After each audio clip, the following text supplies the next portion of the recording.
నమస్తే, welcome to వార్తాకరణం. నేను కృష్ణకుమార్. వార్తల్లో ముందుగా హెడ్లైన్స్.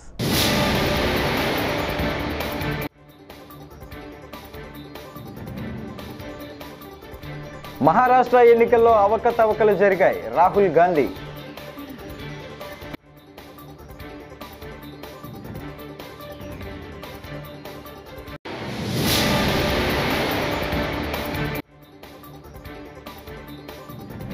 మాజీ సీఎం వైసీపీ అధినేత జగన్మోహన్ రెడ్డిపై మంత్రి గుమ్మడి సంధ్యారాణి సంచలన ఆరోపణలు.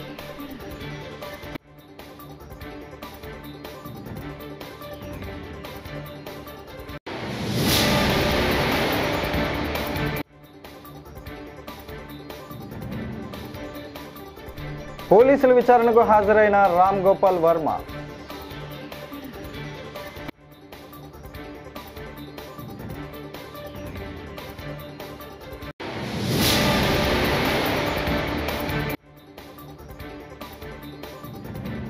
జగన్మోహన్ రెడ్డి మరో 30 ఏళ్ల పాటు అధికారంలో ఉంటామని ఉత్తుత్తి మాటలే మాట్లాడుతున్నారు భాజపా ఎమ్మెల్యే ఆదినారాయణ రెడ్డి. ఇక డీటెయిల్స్ చూస్తే, మహారాష్ట్ర అసెంబ్లీ ఎన్నికల్లో అవకతవకలు జరిగాయని రాహుల్ గాంధీ ఆరోపించారు. ఇవాళ ఆయన మీడియాతో మాట్లాడారు. మహారాష్ట్ర లోక్సభ అసెంబ్లీ ఎన్నికల సమయంలో 39 లక్షల కొత్త ఓటర్లు చేరారు. వీరంతా ఎవరు, ఎక్కడి నుంచి వచ్చారు అని రాహుల్ గాంధీ ప్రశ్నించారు. ఇది హిమాచల్ ప్రదేశ్ రాష్ట్రంలోని మొత్తం ఓటర్ల సంఖ్యతో సమానమని వెల్లడించారు. ఓటర్ల జాబితా, వారి ఫోటోలు, చిరునామాలు అందించాలని ఈసీని రాహుల్ గాంధీ కోరారు. विधानसभा यहां पे कांग्रेस पार्टी को लोकसभा में 1.36 लाख वोट मिला है. विधानसभा में तकरीबन उतना ही वोट हमें मिला, 1.34 लाख. यह चुनाव हम जीते, लोकसभा वाला. लोकसभा के चुनाव में बीजेपी को 1.19 लाख वोट मिलता है. इस कंस्टिट्यूएंसी में 35,000 नए वोटर्स ऐड होते हैं और वो 35,000 के 35,000 वोटर सीधे बीजेपी के खाते में जाते हैं और बीजेपी चुनाव जीतती है. ये एक उदाहरण है, ऐसे महाराष्ट्र में अनेक उदाहरण हैं. కూటమి నేతల ఫోటోల మార్పింగ్ కేసులో దర్శకుడు రామ్ గోపాల్ వర్మ పోలీసుల విచారణకు హాజరయ్యారు. చంద్రబాబు, పవన్ కళ్యాణ్, నారా లోకేష్ ఫోటోలను మార్పింగ్ చేసి సామాజిక మాధ్యమాల్లో పోస్టు చేశారనే ఆరోపణలతో ఆయనపై కేసు నమోదైంది. ఈ కేసులో విచారణకు హాజరు కావాలని పోలీసులు నోటీసులు ఇవ్వడంతో ఒంగోలు రూరల్ పోలీస్ స్టేషన్లో ఈరోజు ఆర్జీవీ విచారణకు హాజరయ్యారు. న్యాయవాది సమక్షంలో వర్మ విచారణ జరగనుంది. కాగా పోలీసుల విచారణకు హాజరు కావడానికి ముందు రామ్ గోపాల్ వర్మ వైసీపీ నేత చెవిరెడ్డి భాస్కర్ రెడ్డిని కలిశారు. ప్రకాశం జిల్లా మద్దిపాడు మండలం వెల్లంపల్లిలోని ఓ హోటల్లో వీరిద్దరూ కలిసి మంతనాలు జరిపారు.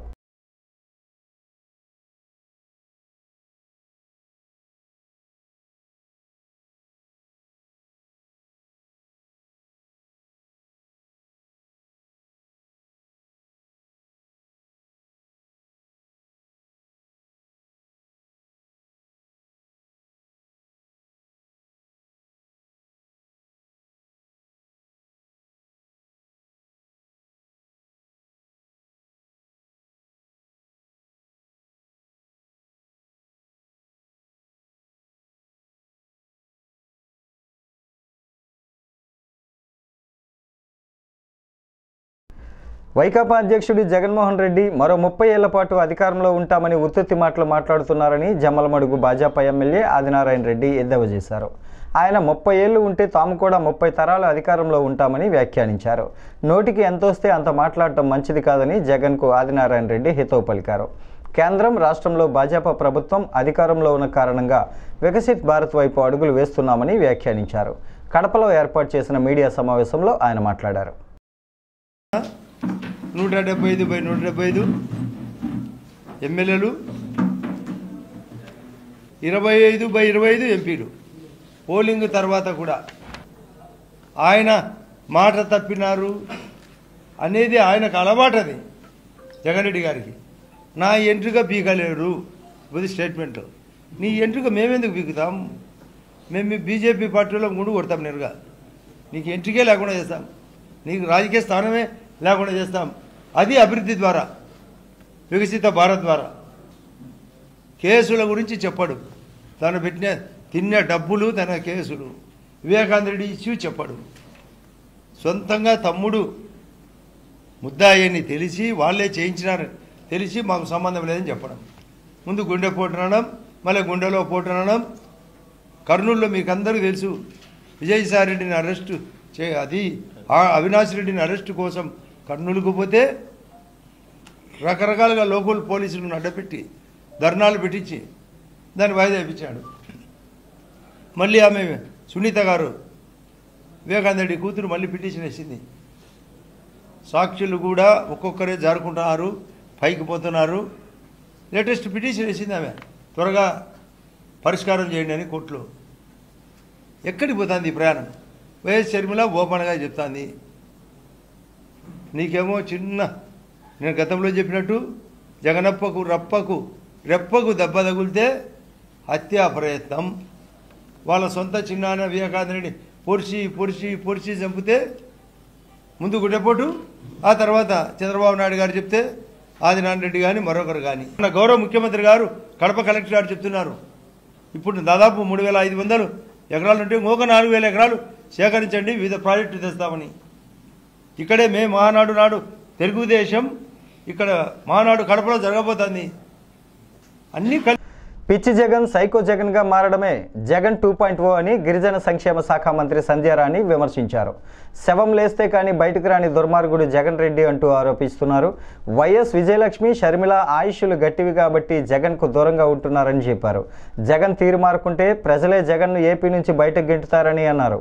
ప్రజలు తాడేపల్లి ప్యాలెస్ను ముట్టడించే పరిస్థితిని జగన్ రెడ్డి తెచ్చుకోవద్దని మంత్రి గుమ్మడి సంధ్యారాణి హెచ్చరించారు. ఆత్మలతో మాట్లాడే జగన్ మానసిక పరిస్థితి అందరికీ తెలిసిందేనని ఎద్దేవా చేశారు.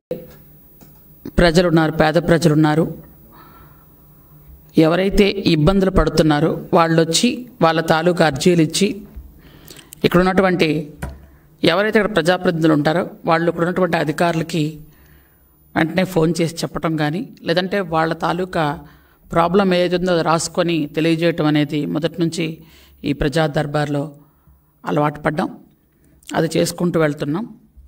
ముఖ్యంగా నిన్న అబద్ధార్లో ఆస్కార్ అవార్డు తీసుకున్న సైకో జగన్మోహన్ రెడ్డి నిన్న ఒక ప్రెస్ మీట్ పెట్టాడు. ఆయన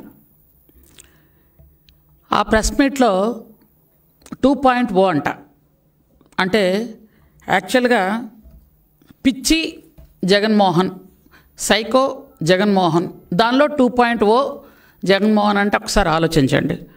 అంటే పిచ్చి ఏ రేంజ్లో ఉంది, సైకో ఏ రేంజ్లో ఉంది అనడానికి 2.0 సైకో జగన్మోహన్ రెడ్డి. ఇప్పుడు ఎందుకనంటే అతనే ఒప్పుకుంటున్నాడు, 5 సంవత్సరాలు నేను ఎవరిని కలవలేదు, 5 సంవత్సరాలు నేను ఎవరి ముఖం చూడలేదు, 5 సంవత్సరాలు కనీసం ప్రజాప్రతినిధులతో మాట్లాడలేదు, 5 సంవత్సరాలు కార్యకర్తలను పట్టించుకోలేదు, 5 సంవత్సరాలు కేవలం డబ్బులు దోచుకోవడంలోనే నేను దృష్టి పెట్టి ఉన్నాను.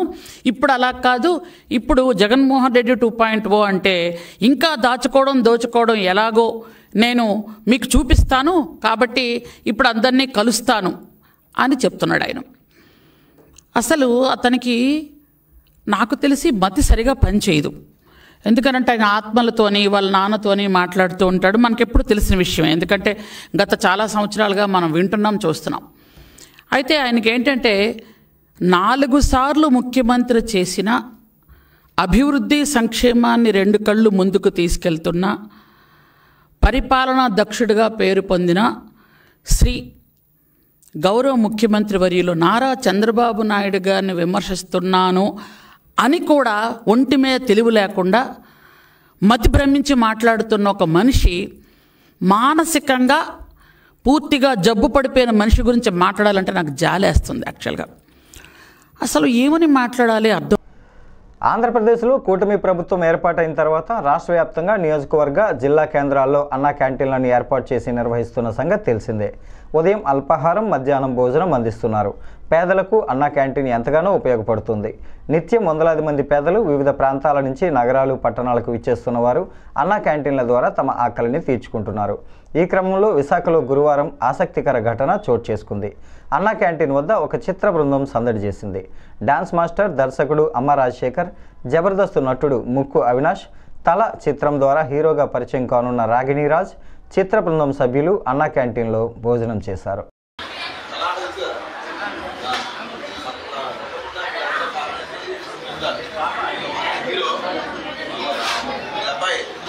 నమస్కారం, నా పేరు అవినాష్, అవినాష్, నా పేరు అమ్మ రాజశేఖర్. మేము ఇక్కడ అన్నా క్యాంటీన్లో లంచ్ చేద్దాం వచ్చినాం. దీంతో పాటు మా సినిమా రిలీజ్ అవుతుంది. సినిమా పేరు తల. అమ్మ రాజశేఖర్ వాళ్ళ అబ్బాయి యాక్ట్ చేశాడు మూవీ హీరోగా. నేను కంప్లీట్ చేస్తా. ఈ నెల 14వ తారీఖు థియేటర్ రిలీజ్ అవుతుంది. కళ అనే సినిమా తప్పకుండా అందరూ చూడాలండి. ఓకేనా? Thank you. ఫుడ్ ఎలా ఉంది? నేను తింటున్నా ఇప్పుడు. చాలా బాగుంది. Thank you. చాలా బాగుందండి.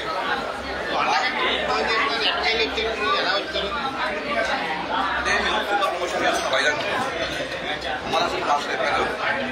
అన్న క్యాంటీన్ కదా ఫుడ్ ఎప్పటికీ తిందాం అనుకుంటున్నాం. అన్న బాబు బాగుందని చెప్పి చూస్తూ ఉంటా. బాగుంటుంది. కరెక్ట్గా తింటారు. బాగుంది. నాకు ఇలాంటి ఇష్టం. ఆ మూవీ అలా ఉంటుంది. అందుకే ఇక్కడ వచ్చాం. ఇక్కడ తింటే చాలా బాగుంది. Extra garam super. ఇలాంటి అందరికీ ఇలాంటి మంచి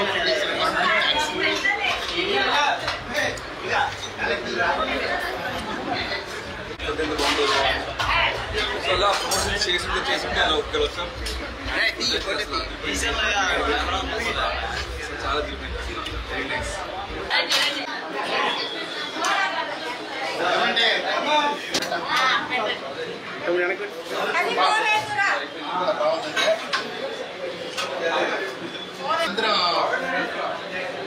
వీళ్ళందరూ మాట్లాడుతున్నప్పుడు నేను ఎప్పుడు వైజాగ్ అయినా ఎక్కడైనా అందరూ అన్నా తినాలని ఆశ ఉంది. అది ఈరోజు సంతోషమైంది. మీరు ఎంత సంతోషంగా ఫుడ్ ఇస్తున్నారంటే అంత మదర్ అమ్మ ఇస్తున్నారు. ఫుడ్ ఎలా మనైతే తక్కువలో ఇస్తున్నారు. గ్రేట్ అండి. ఇది ఎవరు లక్కీయెస్ట్. మీరు అన్ని క్లారిటీ రైస్ గరం నాకు తెలిసి హోటల్ కూడా ఇట్లా ఇంత టేస్ట్ ఉండదు. చాలా బాగుంది.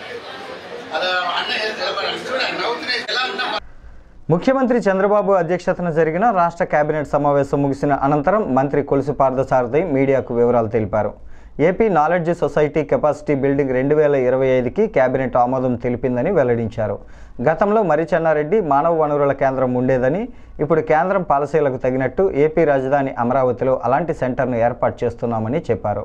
ఇక ఎస్సీ, ఎస్టీ, బీసీ మహిళా పారిశ్రామికవేత్తలను ఆదుకునేలా ఎంఎస్ఎంఈ విధానంలో మార్పులకు ఆమోదం లభించిందని తెలిపారు. విద్యుత్ సహా పలు విభాగాల్లో ఇండస్ట్రియలిస్టులకు ప్రభుత్వం ప్రత్యేక రాయితీలు ఇచ్చేందుకు కేబినెట్ ఆమోదించినట్టు వివరించారు.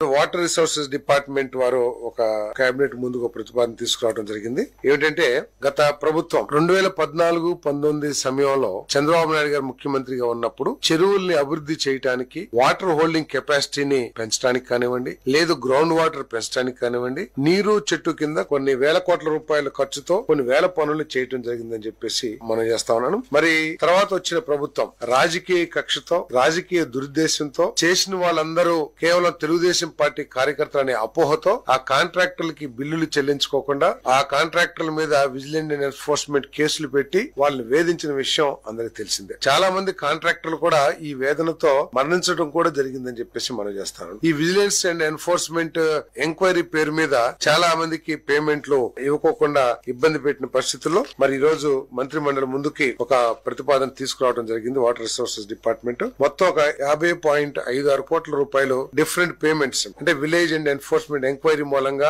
ఆగిపోయిన పేమెంట్స్ కానివ్వండి, లేదు ఏదో డిపార్ట్మెంట్ తో సెటిల్మెంట్ చేసుకుని 20% వద్దని చెప్పేసి ఆ నెగోషియేషన్ ద్వారా ఫైనలైజ్ అయిన అమౌంట్ కానివ్వండి, అదేవిధంగా కొంతమందికి జిఎస్టీ లేదని చెప్పేసి పేమెంట్ ఆపేశారు. కొంతమంది చనిపోవటం మూలంగా అటువంటి వాళ్ళు 123 కాంట్రాక్టులకు సంబంధించిన కాంట్రాక్టర్ జిఎస్టీ లేదని 7.25 కోట్లు ఆపేయడం జరిగింది. అదేవిధంగా 61 కాంట్రాక్టులకు సంబంధించి కాంట్రాక్టర్లు చనిపోయిన వాళ్ళ లీగల్ హెయిర్స్ కి జిఎస్టీ లేదని అని చెప్పేసి 4.5 కోట్లు. ఈ విధంగా వీళ్ళందరికీ కూడా పేమెంట్లు ఆపేయటం జరిగింది. వారందరికీ కూడా పేమెంట్లు ఇవ్వాలి, పనులు జరిగినాయి, తద్వారా నీటి గ్రౌండ్ వాటర్ కానివ్వండి, ఆ ప్రాంతానికి సాగునీటి వసతులు కానీ మెరుగైనవి అని చెప్పేసి ప్రతిపాదన చేయడం జరిగింది. ఆ పేమెంట్ అన్ని కూడా ఇవ్వటమే కాకుండా దాదాపు 386 ఇంజనీర్స్ ని కానీ లేకపోతే వాటర్ రిసోర్సెస్ డిపార్ట్మెంట్ లో ఉన్న అధికారుల్ని సస్పెన్షన్ గురి చేయటమో లేకపోతే రకరకాల డిసిప్లినరీ యాక్షన్స్ తీసుకున్నారో అవన్నీ కూడా విత్డ్రా చేయడానికి వచ్చిన ప్రతిపాదనని మంత్రిమండలి ఆమోదించిందని చెప్పేసి మనం చేస్తాం.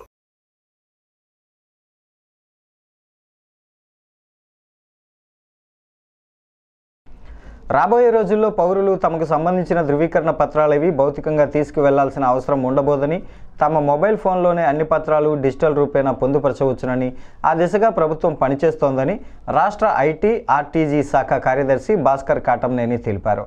ప్రజలు కార్యాలయాల చుట్టూ తిరిగే పని లేకుండా పౌరులకు వారికి కావలసిన అన్ని సేవలు వారి చేతిలోని మొబైల్ ఫోన్ ద్వారానే అందించాలన్నది ముఖ్యమంత్రి నారా చంద్రబాబు నాయుడు ఆశయమన్నారు.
పదవ తరగతి చదివే మైనర్ విద్యార్థులు క్లాస్ రూమ్లోనే వివాహం చేసుకున్న ఘటన మచిలీపట్నంలోని ప్రైవేట్ స్కూల్లో శుక్రవారం నాడు చోటు చేసుకుంది.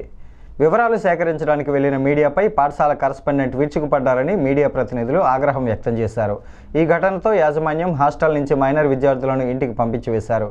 వరుస ఘటనలపై విద్యార్థుల తల్లిదండ్రులు ఆందోళన చెందుతూ ఉన్నారు. పిల్లలు సాక్ష్యం చూపుతున్నారు, క్లాస్ లోనే వాళ్ళిద్దరికి పెళ్లి చేసుకున్నారు ఇద్దరు అని చెప్పేసి అది రాంగ్ పిల్లలే చెప్తున్నారు. దాని మీద అది రాంగ్. స్కూల్ అయిపోయిన తర్వాత జరిగింది. ఆ పిల్లలు వాళ్ళంతటా వాళ్ళు చెప్పడం వల్ల అంతేగాని వేరే పిల్లల దగ్గర నుంచి కానీ మనకేం రిపోర్ట్ రాలేదు. వేరే పిల్లలు క్లాస్ లో జరగలేదు, ఎవరు లేరు, పిల్లలు కాదు కదా అసలు ఎవరు లేరు అది జరిగినప్పుడు.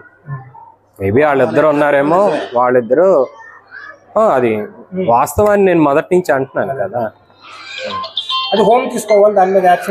అంటే యాక్చువల్ గా వాళ్ళిద్దరు హోమ్ నుంచి వస్తారు, మేము వాళ్ళ మీద ఏమి యాక్షన్ తీసుకుంటా ఉండదు. ఎందుకంటే ఇప్పుడు తల్లిదండ్రులు ఉంటే తల్లిదండ్రులు పిలిపించి అడుగుతాం మనం ఇలా జరిగింది. వాళ్ళు ఇప్పుడు బయట నుంచి వచ్చే పిల్లలు ఉంటారు, హోమ్ నుంచి వచ్చే పిల్లలు ఉంటారు. మనకి పిలిపించారు అంటే నేను అనేది ఏంటంటే యాక్షన్ తీసుకుంటాం. ఇప్పుడు బయట నుంచి వచ్చారనుకోండి పిల్లల్ని పిలుస్తాము, వాళ్ళ పేరెంట్స్ కి అప్ చెప్తాం ఇది ఎలా జరిగింది ఏంటి అన్నది. వాళ్ళు హోమ్ పిల్లలు కాబట్టి వాళ్ళు అదేంటి హోమ్ కి సంబంధంగా అటాచ్డ్ గా ఉంటారు కాబట్టి వాళ్ళు తీసుకోవాలి. సిడబ్ల్యూసికి వాళ్ళు రిపోర్ట్ చేసిన ఆ రిపోర్ట్స్ అవన్నీ వాళ్ళ ప్రకారం చేస్తారంట. వాళ్ళు మచిలీపట్నం పాపదే మరి ఐడియా లేదు, మరి హోమ్ కి తెలుసు అది ఏ ఊరు అన్నది మనకు పెద్ద ఐడియా లేదు. తిరువురు టీడీపీ ఎమ్మెల్యే కొలికలపూడి శ్రీనివాసరావు మరోసారి వార్తల్లో నిలిచారు. ఎమ్మెల్యే వేధింపులు తాళలేక టీడీపీ కార్యకర్త డేవిడ్ ఆత్మహత్య యత్నానికి పాల్పడటం కలకలం రేపుతోంది. పార్టీ కోసం కష్టపడితే అక్రమంగా కేసులు పెట్టి ఎమ్మెల్యే వేధిస్తున్నారని బాధితుడు ఆరోపిస్తున్నారు. ప్రస్తుతం కార్యకర్త విజయవాడలో ఓ ఆసుపత్రిలో చికిత్స పొందుతూ ఉన్నాడు. ఇటీవల కొలికలపూడికి టీడీపీ హైకమాండ్ వార్నింగ్ ఇచ్చిన విషయం కూడా తెలిసిందే. నారా లోకేష్ గారికి, చంద్రబాబు నాయుడు గారికి, కురందల పవన్ కళ్యాణ్ గారికి నేను 5 సంవత్సరాల పార్టీకి కష్టపడి పనిచేశాను సార్. కూలి పనులకి వెళ్ళి మా అమ్మ ఇచ్చిన డబ్బులతో సహా మేము తెచ్చుకుంటే తిని బతికే బతుకులు సార్. మేము ఎంతో 5 సంవత్సరాలు కష్టపడి పనిచేశాను. సోషల్ మీడియాలో యాక్టివ్గా పనిచేశాను. మన టీడీపీ యాప్లో రక్షణ మా ఊరు ఎమ్మెల్యే వస్తే కూడా సైతం నిలదీసి పార్టీకి పనిచేసి 5 సంవత్సరాలు నేను వైకాపా అక్రమాలు చేస్తున్నాను. వారిపై నేను కష్టపడి సైతం నా ఎదురొడ్డి నా ప్రాణాన్ని అడ్డుపెట్టి నేను పార్టీ కోసం పనిచేస్తే ఈరోజు కొలికపూడి శ్రీనివాసరావు గారు తిరువురు వచ్చిన దగ్గర నుంచి నన్ను నానా రకాలుగా అనేక రకాలుగా ఇబ్బంది పెడతా ఉన్నారు సార్. గతంలో ఆయన వచ్చిన అభ్యర్థిగా వచ్చిన టైంలో కూడా నేను మంచిగా పనిచేసి ఇది చేస్తే నన్ను అప్పుడు ఇంటి నుంచి సీనియర్ నాయకులతో పాటు నన్ను కూడా వెళ్ళిపోవాలని చెప్పేసి నాలాంటి పేద కార్యకర్తల మీద పడి పార్టీ వారిని ఎవరిని దగ్గరికి రానివ్వడం లేదు సార్. మేము తెచ్చుకుంటూ తిని బతికే బతుకులు, మాకు వెనక ఆస్తులు లేవు, కోట్లు లేవు సార్. మేము పార్టీ కోసం అభిమానంతో మీకోసం చేస్తున్నాం సార్, ఆయన కోసం చేయట్లేదు. పార్టీ కోసం కష్టపడి పనిచేస్తే మీరు ఆయన ఎందుకు ఇలా ఇది చేస్తున్నాడు? అలాంటి దళిత కార్యకర్తల మీద, దళితుల మీద ఏ విధంగా అరాచకాలు చేపిస్తూ ఉన్నాడు సార్.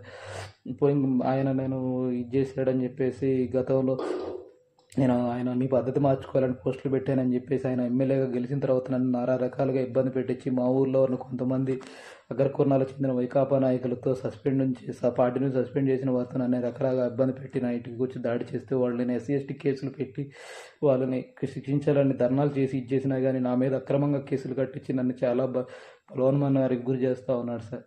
మళ్ళీ మా గత కొంతకాలం చిట్టాల సర్పంచ్ గారు సీని గారి విషయంలో కూడా నేను అప్పుడు వచ్చి పల్లా శ్రీనివాసరావు యాదవ్ గారికి నా కంటే వైసీపీ అధినేత జగన్మోహన్ రెడ్డి అసెంబ్లీ నియమ నిబంధనలు తెలియని వ్యక్తిగా మాట్లాడుతున్నారని తాడికొండ ఎమ్మెల్యే తెనాలి శ్రవణ్ కుమార్ విమర్శించారు. గుంటూరులో శుక్రవారం శ్రవణ్ మాట్లాడారు. తమలా ధైర్యంగా మీడియా ముందుకు వచ్చి కూడా జగన్ మాట్లాడలేకపోతున్నారని ఎద్దేవా చేశారు.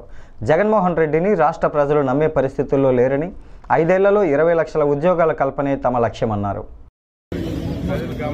కల్పించిన పరిస్థితిని అర్థం చేసుకోకుండా నేను ప్రతిపక్ష హోదా ఇస్తే వస్తానని మాట్లాడుతున్నాను. కనీసం అసెంబ్లీ ప్రొసీడింగ్స్ కానీ అసెంబ్లీ నియమ నిబంధనలు కానీ తెలియని వ్యక్తిగా మాట్లాడుతూ ఉన్నాడు. మొండిగా మాట్లాడుతున్నాడు. ప్రజల్లో ఏమాత్రం కూడా అతని పట్ల సానుభూతి లేదు. బెంగళూరులో ఉంటాడు, లేదా తనకి ఇష్టం వచ్చిన ప్రదేశానికి వెళ్తాడు. ఎప్పుడో ఒకసారి వచ్చి నేనున్నాను అని నిరూపించుకోవడానికి ప్రెస్ మీట్ పెడతాడు. అది కూడా మాలాగా నేరుగా మాట్లాడే పరిస్థితి. రికార్డెడ్ మెసేజ్ పంపించి జనాన్ని మభ్యపెట్టి చూడాలని చూస్తూ ఉన్నాను. ఇటువంటి ఎవరు కూడా నమ్మే పరిస్థితి లేదు. పట్టభద్రులకు సంబంధించినంత వరకు DSC సంబంధించిన నోటిఫికేషన్ వచ్చింది. అనేక ఉద్యోగ ప్రకటనలు రాబోతూ ఉన్నాయి.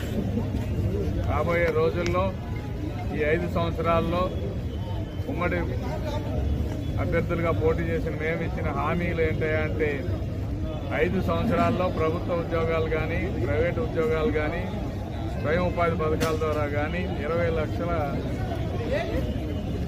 ఉద్యోగాలు పూర్తి చేయాలనే లక్ష్యంతో ఈ రాష్ట్ర ప్రభుత్వం ముందుకెళ్తా ఉంది.